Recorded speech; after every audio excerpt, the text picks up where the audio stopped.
Samsam ng mga otoridad ang mahigit 800 milyong pisong halaga ng hinihinalang ilegal na droga na nakasako sa dalampasigan sa baybayin ng Bataan na itinuturing na isa sa pinakamalaking pagkakarecover sa rehiyon ngayong taon. Nakibalita dyan si Patrolwoman Lixen Reyes Sawiran.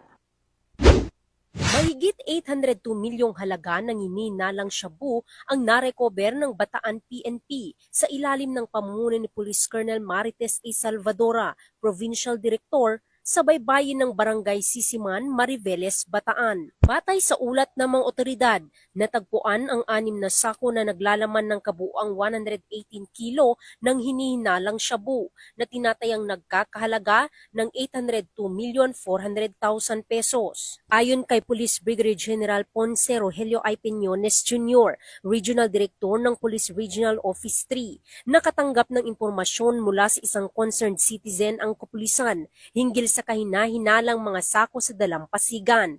Agad na rumesponde ang mga tauhan ng Mariveles Municipal Police Station at iba pang operatiba at isinagawa ang masusing inspeksyon at dokumentasyon ng ebidensya. Patuloy ang investigasyon upang matukoy ang pinagmulan ng nasabing ilegal na droga at kung sino ang mga posibleng sangkot. Itinuturing ang pagkakasamsam na ito bilang isa sa pinakamalaking drug haul sa rehiyon ngayong taon. Mula dito sa gitnang Luzon, ako ang inyong PNN correspondent, Patrolwoman Lixen Reyes A. Sawiran, alagad ng batas, tagataguyod ng Balitang Pulis.